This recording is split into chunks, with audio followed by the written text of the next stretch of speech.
Please call the roll to ascertain the presence of a quorum. Thank you, Madam President. Councilor Baker. Councilor Campbell. Here. Councilor Siomo. Present. Councilor Edwards. Councilor Asabi George. Councilor Flaherty. Councilor Flynn. Councilor Garrison. Councilor Janey. Councilor McCarthy. Councilor O'Malley. Councilor Wu. And Councilor Zachem. Madam President, we have a quorum. Councilor Baker. Thank you, Madam Clerk. At this time, I would like all colleagues, guests, and staff to please rise as Councilor Siomo introduces our clergy for the day, who will bring us through our invocation. I ask everyone to remain standing as he takes us through the Pledge of Allegiance. Thank you. Thank you. Thank you, Council President. I have the great honor today, my last meeting, to have my clergy, Sister Pat Andrews from the Order of the Sister of St. Joseph in Brighton, the Mother House. Sister Pat grew up in Brockton, Mass. She grew up in a loving home with her parents and 4 siblings. Attended Brockton Public Schools and was introduced to the Sisters of St. Joseph during CCD classes at St. Coleman's Church. Sister Pat's exposure to the sisters was expanded when she enrolled in Cardinal Spellman High School in Brockton. Cardinal Spellman was a big part of her life, and it was all centered around the Sisters of St. Joseph. Though Sister Pat had a strong pull towards the sisters, her mother wanted her to go to college. Following her mother's wishes, Sister Pat attended Bridgewater State College. After her sophomore year, she said to her mother, "I listened, I went to school, but ignoring the call that said, come and see, and still there." Oh, I'm sorry. I hate when my staff doesn't put the pages in the right order. Don't yell at them during the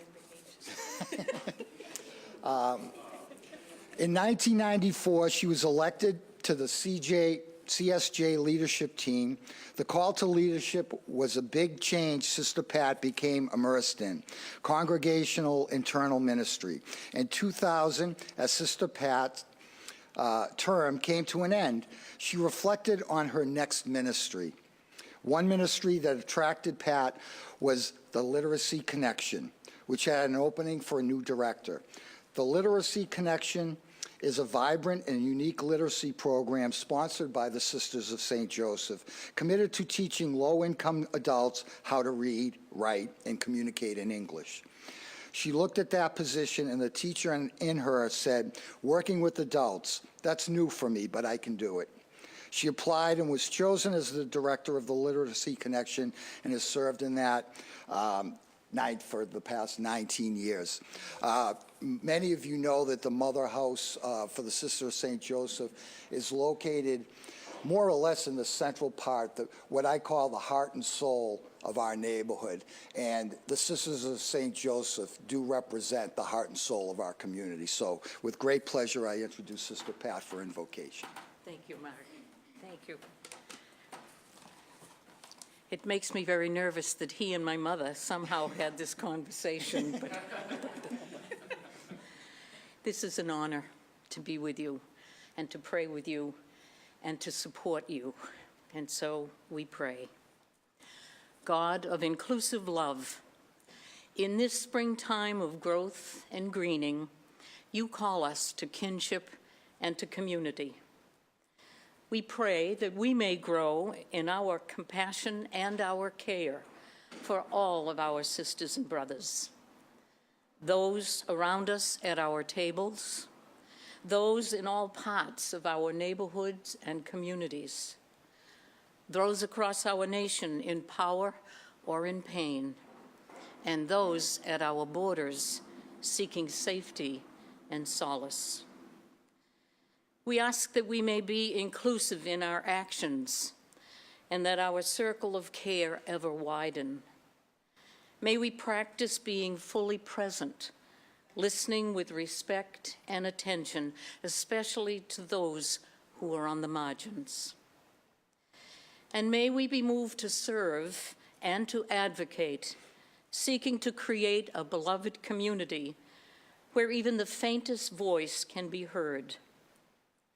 God of love, may our personal faiths give us the strength to witness with courage to the challenges before us. May we be united both as elected civic leaders and responsible involved citizens in building a city where everyone can have the opportunity to live with dignity and hope. God of sustaining love, bless our efforts as we work together so that all may be one for a future yet to come. And I asked Mark, if I may, as a custom, our Sisters of St. Joseph, when we are missioning or commissioning people to go forth and to resume and to be part of ministry, we do a blessing. And I would like to bring that Sisters of St. Joseph blessing to you today, if I may. May the greatest love the world has ever known seize you, inspire, set your heart on fire, and dare you to be bold, with wisdom to be told. May the neighborhood of our sacred universe be carried and treasured, embraced inside of you, that all may be one for a future yet to come. This we ask, this we pray, as we bless you this day. Amen. Thank you, sister. Thank you. I pledge allegiance To the flag of the United States of America and to the republic for which it stands, one nation, under God, indivisible, with liberty and justice for all.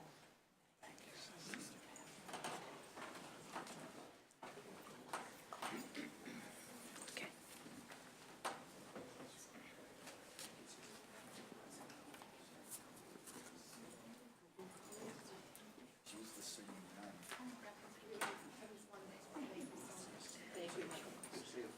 Good to see you smiling. Thank you again, Counselor Siomo, and thank you, Sister Pat. Madam Clerk, if we could amend the attendance record to reflect that Counselors Edwards and Counselor Janey are here. Thank you. Moving on to approval of the minutes. If there are no corrections to be made, the minutes of the last council meeting will stand approved. Seeing and hearing no objection, the minutes are so approved. Moving on to communications from His Honor the Mayor. Madam Clerk, if we could read dockets 0768 through 0772 Thank you, Madam President. together. Thank you. Docket number 0768, message and order authorizing the City of Boston, acting through its Department of Neighborhood Development, to accept and expend payments in the amount of $30 million given the City of Boston's Inclusionary Development Policy Fund for the purpose of producing and preserving affordable housing in the City of Boston. Docket number 0769, message and order authorizing the City of Boston to accept and expend the amount of $17,146,361 in the form of a grant for the FY19 Community Development Block Grant, known as the CDBG, awarded by the United States Department of Housing and Urban Development to be administered by the Department of Neighborhood Development. The grant will fund production and preservation of affordable housing, revitalizing neighborhood commercial districts, assisting the renovation of nonprofit facilities, improving vacant lots, and promoting and monitoring fair housing activities, and assisting nonprofit organizations in the operation of emergency shelters and workforce development programs. Docket number 0770, message and order authorizing the City of Boston to accept and expend an amount of $5,336,980 in the form of a grant for the FY20 Home Investment Partner Grant, awarded by the United States Department of Housing and Urban Development to be administered by the Department of Neighborhood Development. The grant will fund the development of affordable housing. Eligible activities include new construction or rehabilitation of housing, tenant-based assistance for up to 2 years, and assistance to first-time home buyers. All home funds must be used to benefit low and moderate income households. Docket number 0771, message and order authorizing the City of Boston to accept and expend an amount of $2,894,494 in the form of a grant for the FY19 Housing for People with AIDS, known as HOPWA, awarded by the United States Department of Housing and Urban Development to be administered by the Department of Neighborhood Development. The grant will fund metropolitan area housing counseling to help persons with AIDS find and retain affordable housing, technical assistance to developers of housing for persons with AIDS, and emergency assistance payments to help persons with AIDS retain their existing housing to prevent homelessness. And docket number 0772, message and order authorizing the City of Boston to accept and expend an amount of $1,461,960 in the form of a grant for the federal FY19 Emergency Solutions Grant, awarded by the United States Department of Housing and Urban Development to be administered by Neighborhood Development. The grant will fund assistance for individuals and families to help them quickly regain stability in permanent housing after experiencing a crisis or homelessness. Thank you, Madam Clerk. Dockets 0768 through 0772 will be placed in the Committee on Housing and Community Development.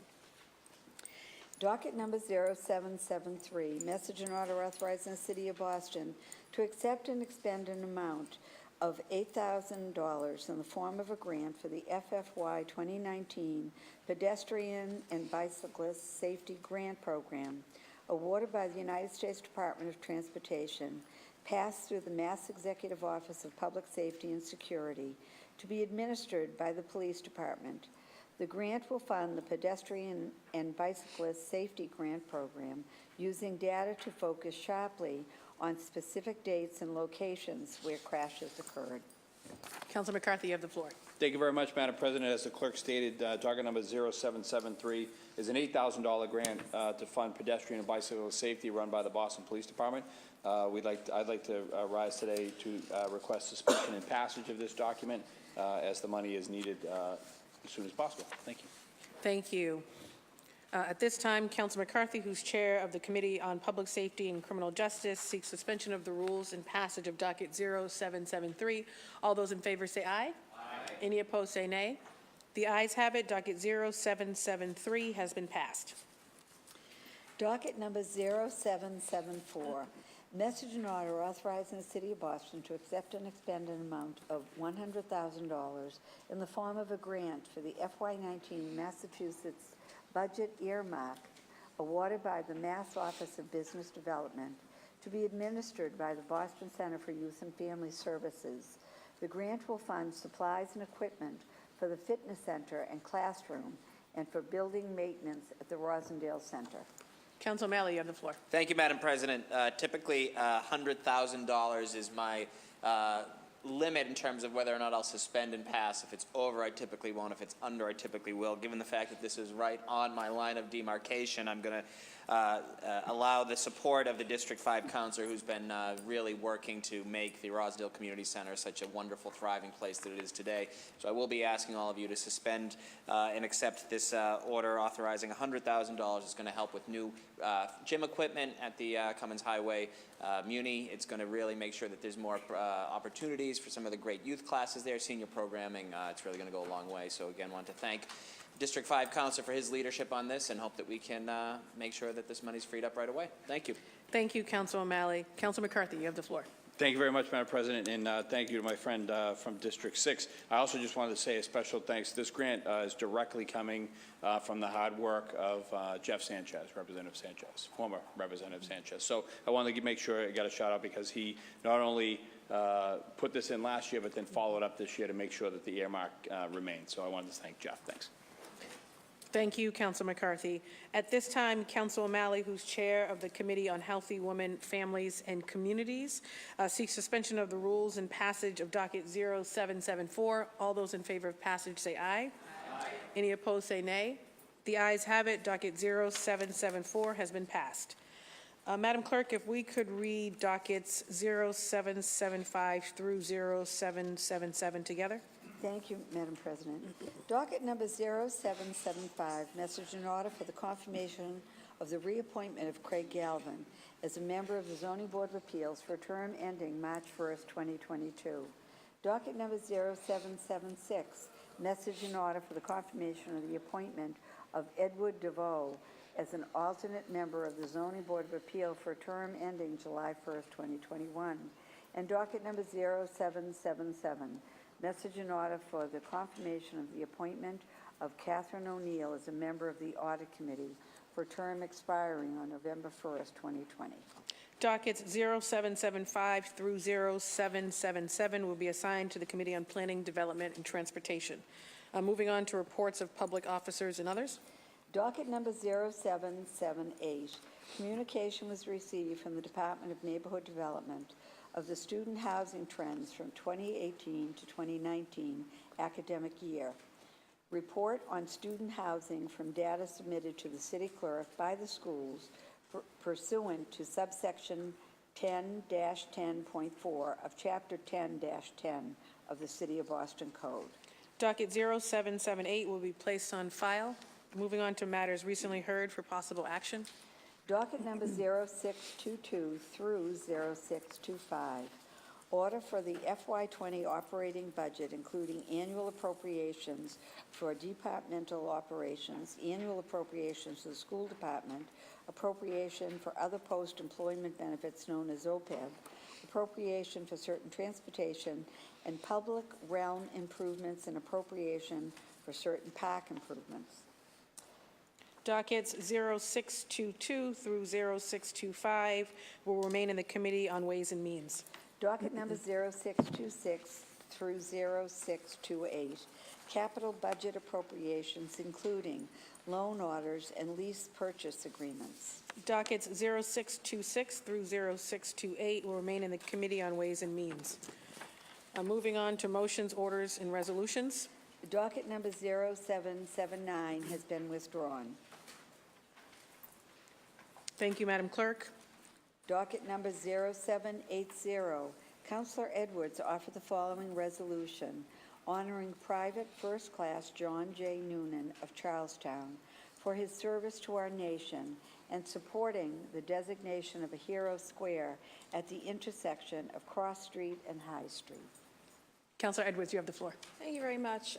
This is a resolution in support of one of Charlestown's own, a World War II hero. He was born April 11th, 1911 in Charlestown. He went to the United States Army on December 9th, 1942 and began active duty that same day. Noonan served as a private first class in the 16th Infantry Regiment, 1st Infantry Division, and Company L. John was killed in action on June 6, 1944 in Omaha Beach, Normandy, France. And so for his heroism and his displayed service to our country, we want to honor him.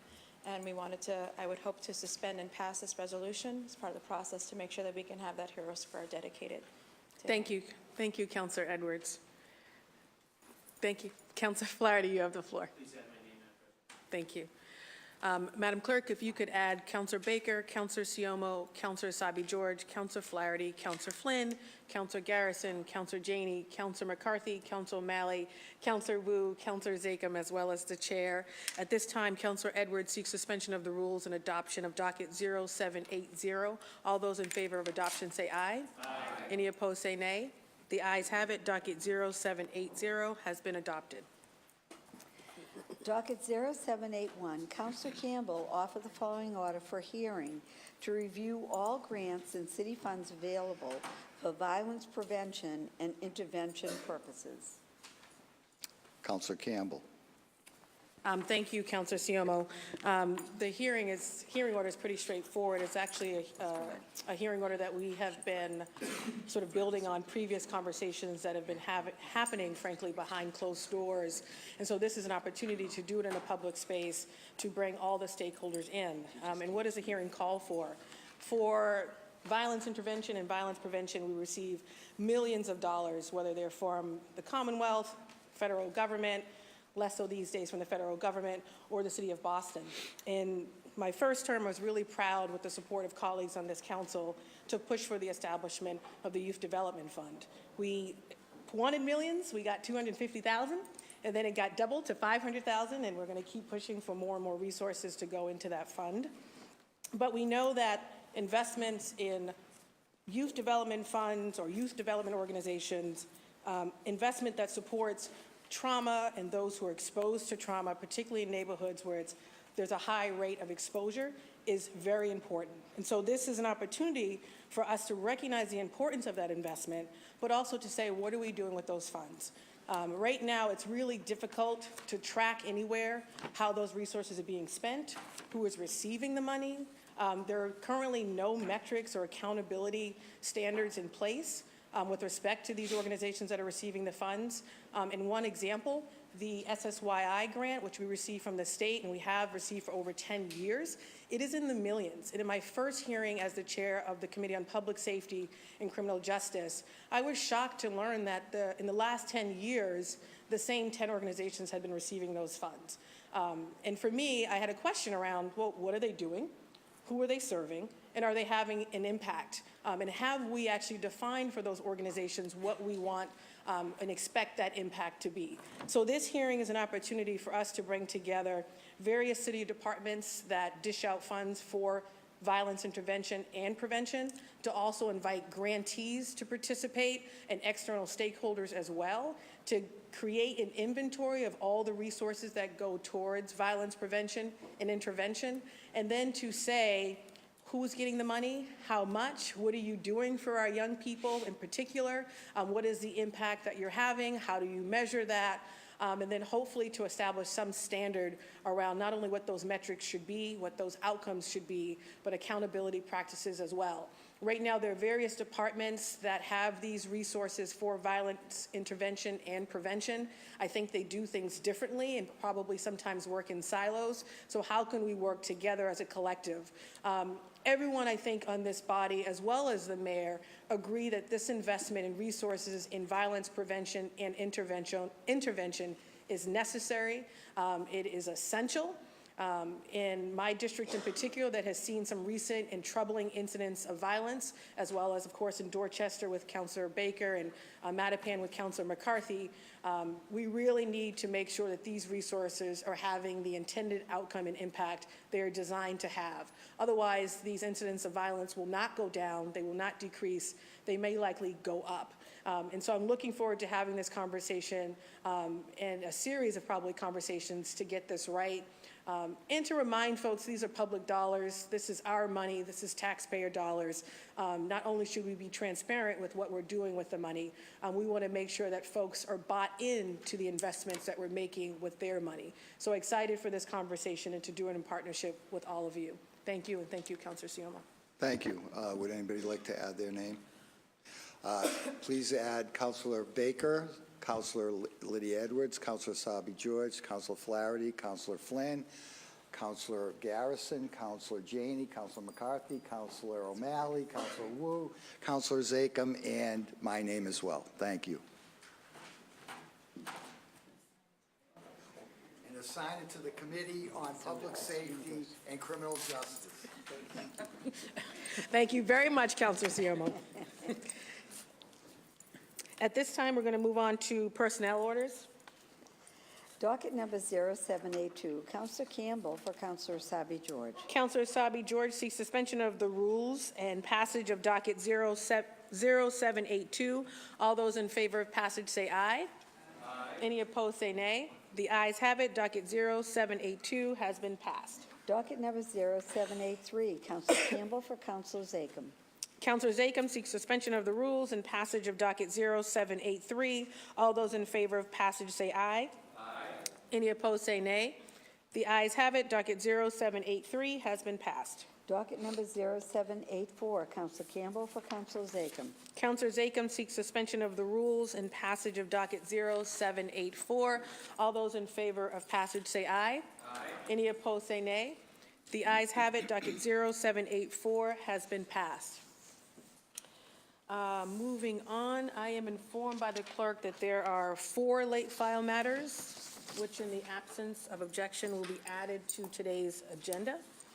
Seeing and hearing no objections, the 4 late file matters are so added. Just for clarification purposes, 1 is a letter regarding today's earlier reception, 2 are personnel orders, and 1 is a resolution. So you guys should have the resolution. Madam Clerk, if you could read the first late file matter into the record. May 8th, Counselor Campbell for Counselor Garrison. Counselor Garrison seeks suspension of the rules and passage of the first late file matter. All those in favor say aye. Aye. Any opposed say nay. The ayes have it. The first late file matter has been passed. Docket number, late file number 2, May 8th, 2019, Counselor Campbell for Counselor Garrison. Counselor Garrison seeks suspension of the rules and passage of the second late file matter. All those in favor of passage say aye. Aye. Any opposed say nay. The ayes have it. The second late file matter has been passed. The third late file matter, filed May 7th, 2019. Dear Madam Clerk, please note that I have scheduled a meeting for members of the council to meet the incoming superintendent, Dr. Brenda Casalesis, at a reception prior to the council meeting on Wednesday, May 8th, 2019. We will also be joined by the mayor.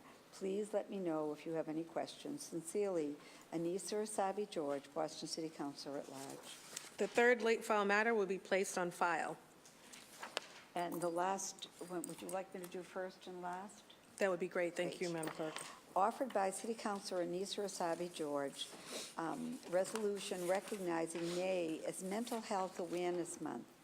Whereas since 1949, May has been recognized as Mental Health Awareness Month with the intended purpose of raising awareness, fighting stigma, providing support, educating the public, and advocating for policies that support people with mental illness and their families. Whereas Mental Health Awareness Month is a time to work together to break through that stigma, express compassion for those who struggle with mental health issues, and elevate the proven, culturally and linguistically appropriate services that can help change their lives for the better. Therefore, be it resolved that the Boston City Council first recognizes May 2019 as Mental Health Awareness Month in the City of Boston, and 2, encourage Bostonians to take the opportunity to learn more about building mental health and wellness and encouraging kindness to our neighbors. Filed on May 8th, 2019. Thank you, Madam Clerk. Councilor Asabi George, you have the floor. Thank you, Madam President. As you've all heard, this May marks the 70th anniversary of Mental Health Awareness Month. May has been recognized as Mental Health Awareness Month since 1949 to raise awareness, fight stigma, provide support, educate the public, and advocate for policies that will support those with mental illness. A few weeks ago, I got an email from an 8th grade student at Boston Latin Academy, students from Boston Latin Academy who were seeking answers to questions for their Generation Citizen project. This class's project was dedicated to mental health. One of the questions they asked stuck with me. Why isn't mental illness treated the same as physical illness? Stigma, structural inequities, limited access to services, the list goes on, but it shouldn't. Although on the surface, mental health parity has existed in federal law for the last 10 years, there is still much work to be done to fully realize that parity. Individuals still go years without care and often do not have access to the full range of effective treatment options. For true mental health parity, there are structural inequities that need to be addressed from the top down. Through the Mental Health Roundtable series I've been hosting, I've had the privilege of listening to the providers that are on the front lines. Together, we are trying to tackle these issues head-on to ensure mental health parity exists in its fullest. 1 in 5 people will be affected by mental illness in their lifetime. Yet because of the stigma associated with mental illness, many people still are too ashamed or too embarrassed to seek the help they need for themselves or their loved ones. Mental Health Awareness Month is a time to work together to break through that stigma, express compassion for those who struggle with mental health issues, and to elevate the proven culturally and linguistically appropriate services that can help change their lives for the better. Thank you. Seeking suspension of the rules and I adoption. am seeking suspension of the rules and passage of this late filed matter. Thank you. Thank you, Councilor Sabi George. Anyone else looking to speak on this matter or add their name? Madam Clerk, if you could add Councilor Baker, Councilor Siomo, Councilor Edwards, Councilor Flaherty, Councilor Flynn, Councilor Garrison, Councilor Janey, Councilor McCarthy, Councilor Malley, Councilor Wu, Councilor Zakum, as well as the chair. At this time, Councilor Nisa Sabi George seeks suspension and adoption of the 4th late file matter. All those in favor of adoption say aye. Any opposed say nay. The ayes have it. The 4th late file matter has been adopted. Moving on, anyone looking to remove a matter from the green sheets may do so now. Moving right along, I am informed by the clerk that there is 1 late file matter which in the absence of objection will be added to the consent agenda. Hearing and seeing no objection, the late file matter is so added. At this time, the chair moves for adoption of the consent agenda. All those in favor say aye. Aye. Any opposed say nay. The ayes have it. The consent agenda has been adopted. Any announcements? Councilor Edwards, you have the I floor. just wanted to announce or notice to the council that we are actually on Friday, myself and Councilor O'Malley are having a briefing with Planned Parenthood to discuss all policies, all activity, and all of the different areas at the municipal level and also state and federal, their activity and what we could be doing to support that and to just simply learn from them. Thank you, Councilor Edwards. Councilor Baker, you have the floor. Thank you, Madam Chair. Two pieces of business. First, today's my mother's 92nd birthday. I haven't had her for 3 years, but she's ever present in my life. So I just want to wish Eileen O'Connor happy 92nd birthday. First order of business. Second order of business, last night I was at the Long Island meeting.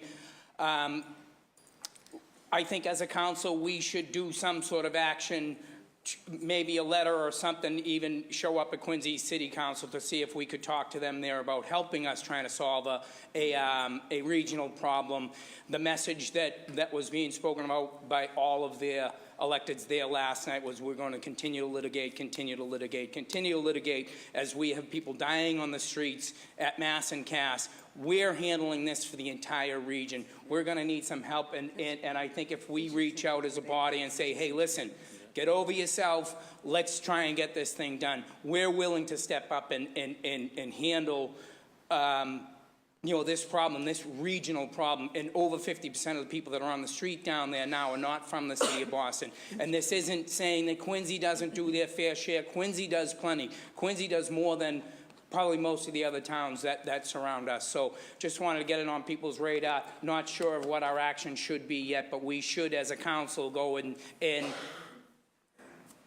not impose our will, I don't really have the words for it, but advocate for ourselves, for our city, to do good. We need this, so thank you. Thank you, Councilor Baker. Councilor Sabi George, you have the floor. Thank you, Madam President. I almost forgot today's Teacher Appreciation Day. I think yesterday might have been, but today is also, and it stretches the week and the month often. I just want to, on behalf of me, my family, my kids, maybe for my kids, I just want to thank all of the teachers who have touched our lives, all of my former colleagues for my years teaching. I'm wearing red today, red for ed, for education, and just want to thank the men and women who go to work every day in our schools in Boston in particular, to teach our kids, to work with our students, to love our students, and just wish them a great rest of the school year. They're almost there.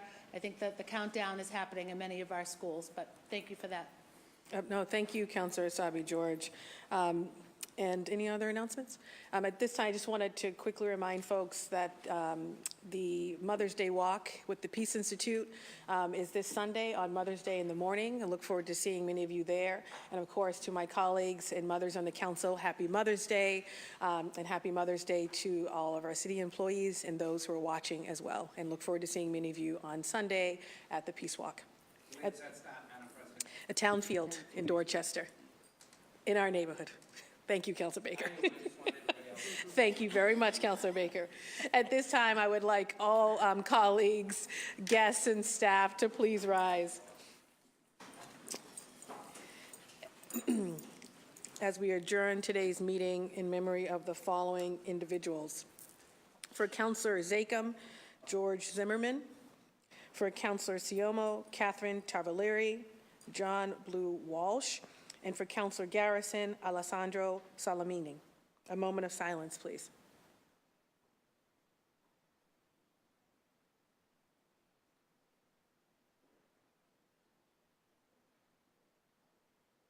Thank you. The chair moves that when the council adjourns today, it does so in memory of those aforementioned individuals. We are scheduled to meet again in this chamber on Wednesday, May 15th at noon. All those in favor of adjournment say aye. Any opposed say nay. The ayes have it. The council is adjourned.